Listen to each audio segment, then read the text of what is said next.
Oke, pemirsa kita akan langsung hadirkan diskusi ini berkaitan dengan informasi adanya dugaan pimpinan KPK yang kemudian melakukan pemerasan terhadap penanganan kasus perkara Mentan. Sudah bersama kami di studio, sudah ada dua orang narasumber. Saya akan perkenalkan, ada Ketua DPP Partai Nasdem, Bang Taufik Basari. Selamat pagi. Selamat pagi. Pagi, Bang. Bas.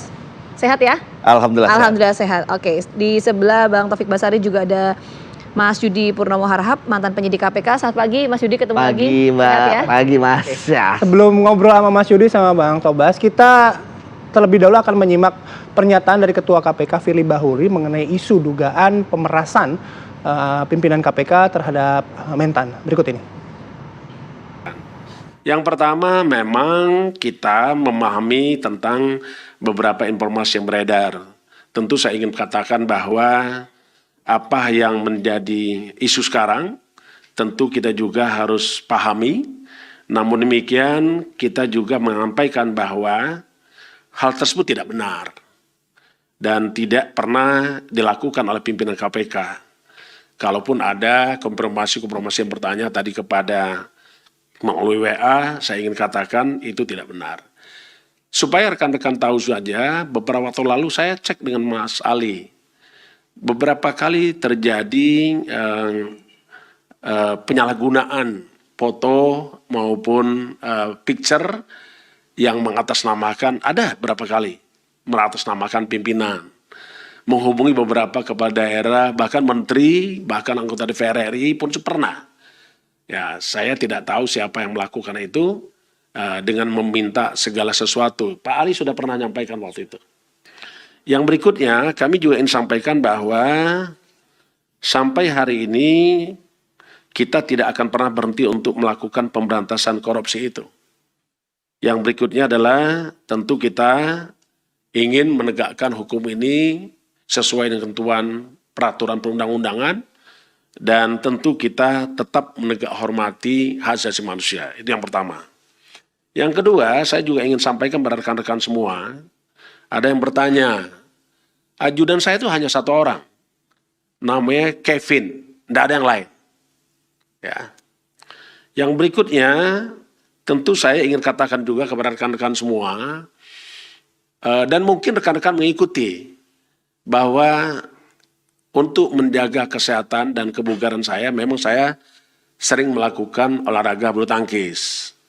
Ya, setidaknya itu 2 kali dalam seminggu. Dan tempat itu adalah tempat terbuka, jadi saya kira tidak akan pernah ada hal-hal orang bertemu dengan saya, atau apalagi kalau seandainya ada isu bahwa menerima sesuatu sejumlah $1 miliar itu saya baca kan, nah, itu saya pastikan itu tidak ada, ya saya pastikan tidak ada. Bawanya itu $1 miliar banyak loh itu, ya itu satu. Kedua, siapa yang mau ngasih uang $1 miliar gitu? Ya, saya itu yang berikutnya saya itu yang pastikan adalah apa yang terjadi hari ini adalah tidak pernah terjadi di pada pimpinan KPK, dan KPK tetap bekerja sebagaimana ketentuan hukum. KPK juga tidak pernah berkomunikasi dengan para pihak, apalagi yang tidak dikenal. Saya di Kementerian Pertanian tuh kenalnya hanya menteri di saat rapat terbatas maupun sidang kabinet paripurna. Bahkan ada waktu itu saya selalu bicara dengan para menteri sebelum sidang kabinet paripurna itu. Itu diambil fotonya, tidak ada. Jadi saya kira apalagi kalau pejabat-pejabat di bawah menteri saya tidak ada yang kenal. Ya, jadi saya pastikan bahwa kami tidak pernah melakukan hubungan dengan para pihak, apalagi meminta sesuatu atau disebut dengan pemerasan.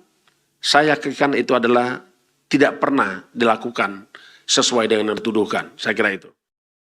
Ya, sebetulnya kami juga sudah mengundang perwakilan dari Komisi Pemberantasan Korupsi untuk bisa bergabung bersama kami dialog pada pagi hari ini.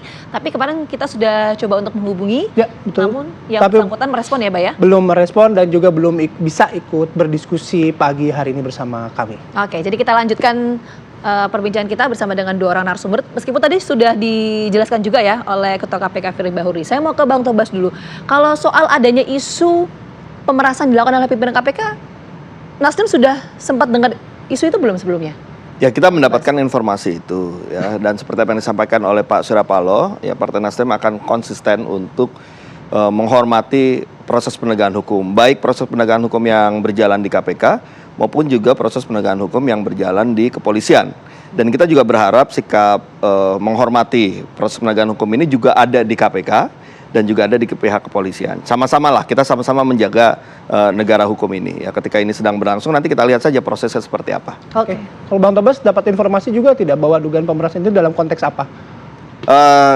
Saya memilih untuk tidak masuk ke dalam pokok perkara ya. Tidak mau cawe-cawe lah kalau gitu.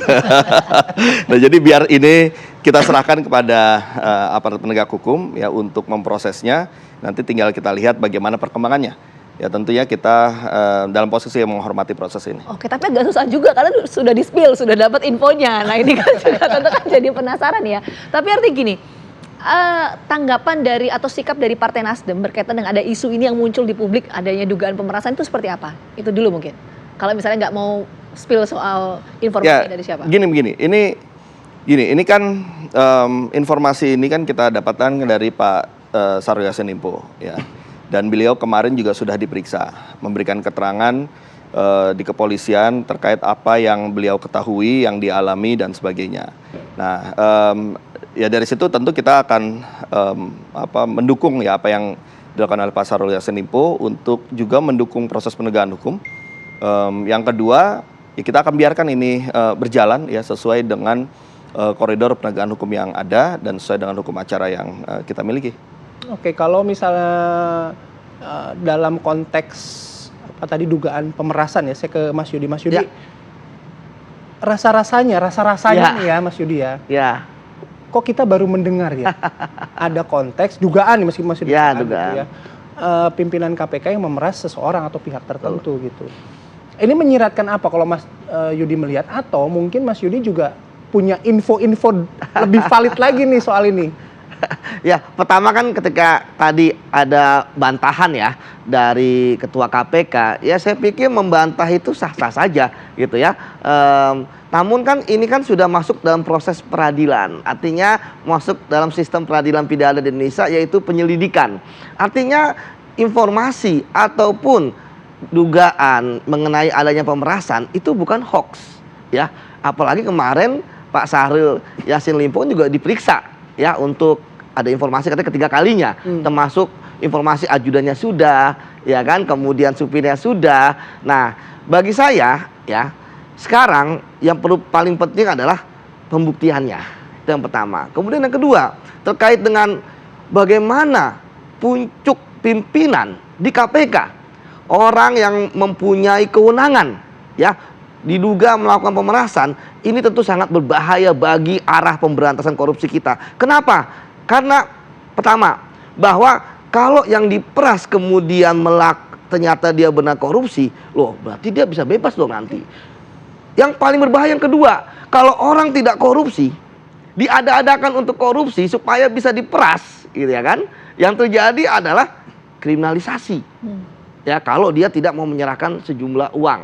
Karena kalau kita bicara tentang pemerasan, yang terjadi adalah adanya hubungan yang segregatif ya, relasi kuasa antara KPK misalnya yang punya kewenangan untuk menetapkan tersangka ya dengan para pejabat yang tentu takut untuk menjadi tersangka, karena kalau sudah jadi tersangka di KPK ya pasti dipenjara. Nah kemudian ada pasti ketika ada pemerasan ada pemaksaan, ada ancaman, dan tentu ada prestasi dalam kutip ya, prestasinya itu adalah dalam bentuk uang. Ini yang menurut saya sekarang sedang dibongkar oleh kepolisian, dan saya yakin kepolisian dalam hal ini Polda Metro Jaya akan sungguh-sungguh untuk bisa dan tanda kutip membersihkan KPK lah. Kenapa? Karena saya percaya bahwa Kapolda Metro Jaya ya kan, ex deputi penindakan KPK, ex penyidik KPK juga, ya dari awal. Artinya dia pasti ingin KPK itu lurus gitu, karena banyak sekali skandal-skandal KPK yang selama ini selalu ada gitu ya. Dan ini bagi saya seperti kayak puncak gunung es yang harus kita bersihkan. Tadi poinnya adalah soal relasi kuasa ya, antara KPK dan juga pihak-pihak tertentu atau pihak lainnya di luar KPK. Nanti saya akan dalami soal itu, termasuk tadi belum tergali juga yang disampaikan oleh Bang Tobas, banyak sekali yang ingin saya gali. Tapi kita jeda dulu ya, Pak Kabarun Saya Pagi akan boleh hadir saat lagi untuk Anda. Tetap bersama kami. Oke, sebelum kita bahas soal relasi kuasa tadi, saya mau ke Bang Tobas. Kalau tadi Bang Tobas menyampaikan bahwa ini ada laporan ke polisi, ya kan? Itu infonya juga dari Pak Mentan sendiri. Indikator ada pemerasan itu buktinya apa sih sebetulnya, Bang Tobas? Ya. Yang disampaikan oleh Pak Mentan ke Nasdem. Ya jadi gini, ini kan sebenarnya laporan di polisian sudah cukup lama. Ya, jadi bukan karena dipanggil, bukan karena digeledah kemudian akhirnya melapor seperti balas membalas, bukan. Sudah lama itu sejak Jadi, tahun berapa berarti? Ya di tahun ini, tapi kan Oke. bukan setelah penggeledahan gitu ya. Nah jadi memang Sebelum sudah berarti ada, ya memang sudah ada. Kemudian kemarin ke Polda itu untuk memberikan keterangan lanjutan kan begitu. Jadi tidak ada kaitannya secara langsung sebagai pembalasan atau menyerang balik gitu. Enggak. Jadi itu yang pertama. Nah yang kedua ya ya kalau kita mendapatkan informasi ini gitu ya, tetapi tetap kita akan menyerahkan itu semua kepada proses hukum yang berjalan. Jadi kita tidak Artinya ada akan masuk bukti ke yang sana. menguatkan itu tidak? Yang sudah Ya. dikantongi? Kalau misalnya bukti yang nggak mau disebutkan, oke lah kita paham. Tapi ada bukti yang menguatkan untuk itu nggak? Ya kalau dari informasi yang kita dapatkan sepertinya cukup kuat berdasarkan keterangan saksi-saksi gitu kan. Nah tapi seperti apa dan sebagainya yaitu kita tidak akan mau masuk ke situ. Kita biarkan penegak hukum yang akan menelusurinya, mencari bukti-bukti dan sebagainya. Oke, tapi soal informasi yang didapatkan ini kalau tidak salah kan 2021 ya di Ya kasus yang di Kementannya itu 2021. Apakah itu juga diterima informasi-informasi itu oleh Nah begini, Nasdem? ini ada permasalahan juga. Ini kan dari KPK-nya sendiri belum pernah ada pernyataan ya terkait dengan kasus ini sebagai tersangka. Status hukumnya belum ada ya? Status hukumnya kan belum ada. Yang menyatakan status hukum ini adalah Pak Mahfud, pemerintah, menteri, gitu. Padahal semestinya KPK belum mengumumkan, ini negara melalui pemerintah sudah mengumumkan. Nah ini jadi pertanyaan juga, kenapa KPK juga tidak tersinggung perannya diambil alih oleh Pak Mahfud gitu misalnya. Dan pertanyaan berikutnya, kenapa kemudian Pak Mahfud harus mengumumkan itu seperti juru bicaranya KPK? Apakah Pak Mahfud adalah bagian dari KPK? Atau KPK dianggap sebagai bagian dari pemerintah? Itu kan kita inginkan ya. KPK ini dia harus independen. Nah kalau misalnya Pak Mahfud kemudian memposisikan diri, menyatakan pernyataan tersangka itu, ya berarti kan seolah-olah ya KPK-nya menjadi bagian dari pemerintah. Nah ini yang kita tidak inginkan juga gitu ya. Ya kita juga belum tahu nih sebenarnya statusnya apa. Ya, karena KPK sendiri belum pernah menyampaikannya secara Oke, resmi. kalau Bang Tobas melihat kerancuan-kerancuan ini sebenarnya ada apa sih, Bang? Ya gini, ini kan rangkaian-rangkaian peristiwa yang terjadi satu persatu kita bisa susun sebagai satu puzzle, kemudian kita akan lihat ini apa yang ada ya. Yang pertama ya misalnya dari sekian banyak yang kita inginkan ada proses penegakan hukum untuk kasus korupsi yang besar-besar dan sebagainya, tentu kita berharap yang besar-besar ini diproses ya supaya kita bersih dari korupsi. Tapi ya ada kesan bahwa ini kok dicari-cari yang terkait dengan Nasdem, kemudian akibat karena Nasdem mungkin menjalankan haknya sebagai partai politik ya untuk mencalonkan seseorang dan sebagainya.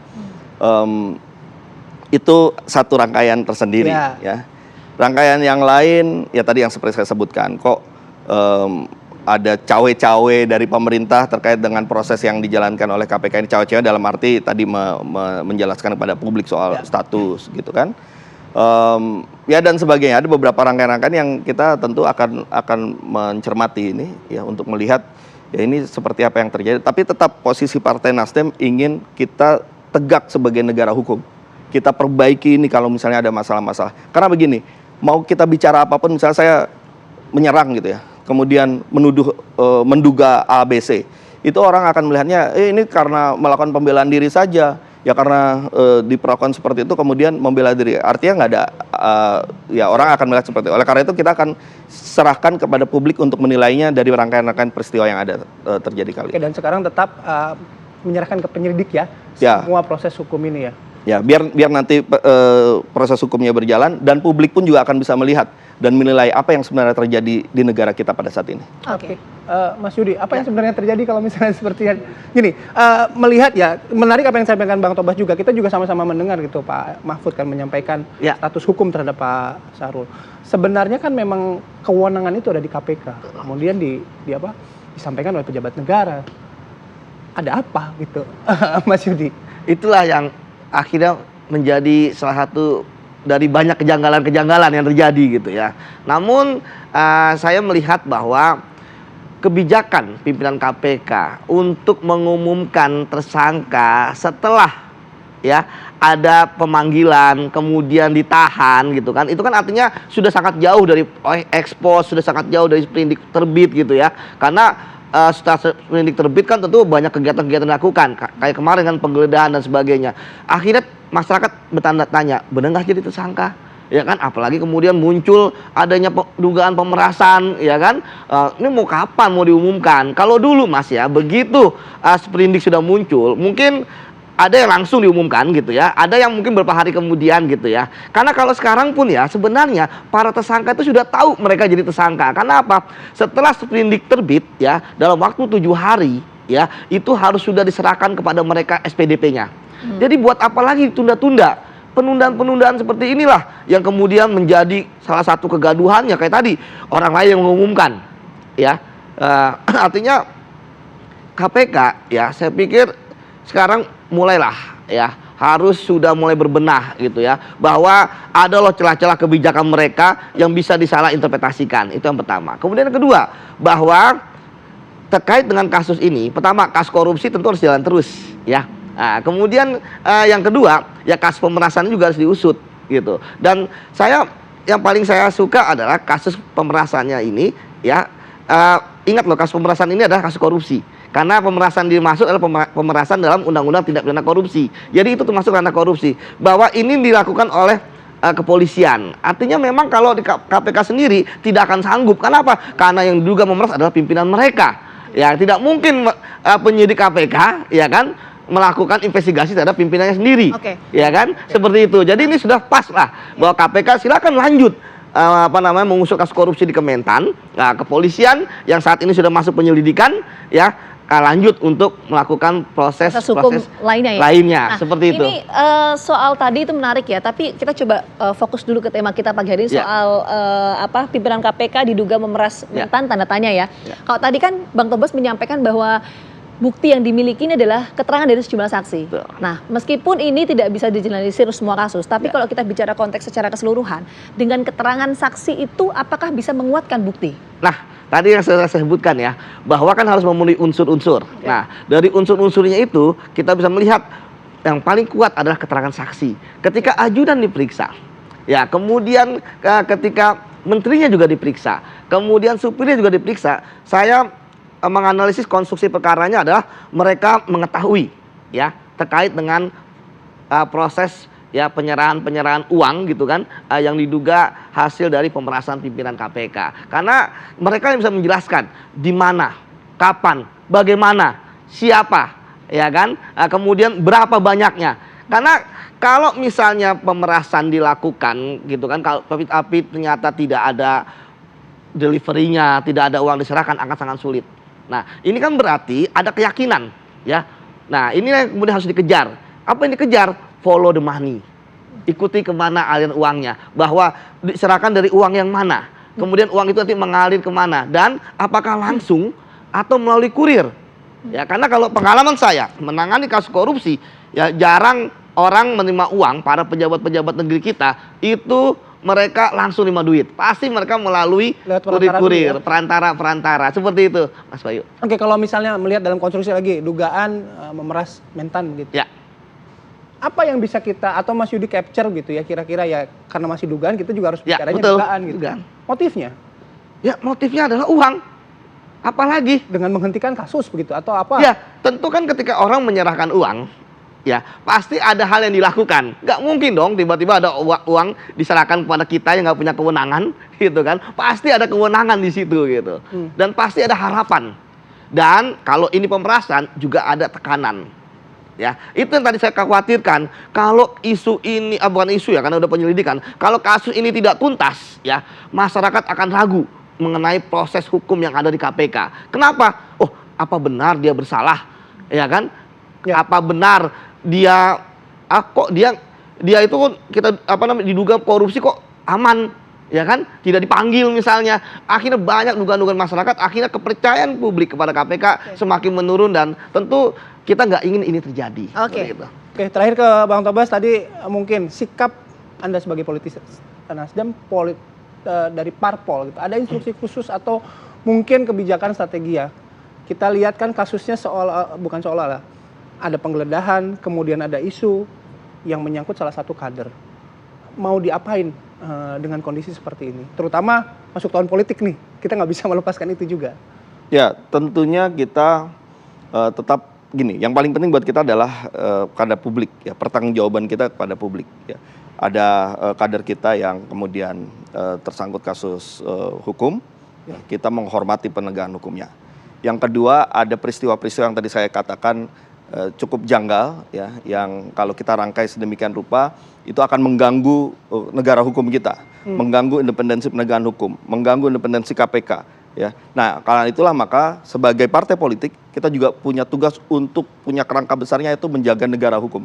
Oke. Yang paling penting itu, ya, karena itu ketika ada fakta, ada informasi dan sebagainya, kita harap fakta-fakta tersebut jika itu fakta berujung pada pelanggaran hukum, maka itu harus diproses secara hukum, ya, termasuk juga laporan-laporan yang saat ini sedang berjalan. Oke. Terima kasih Bang Tobas.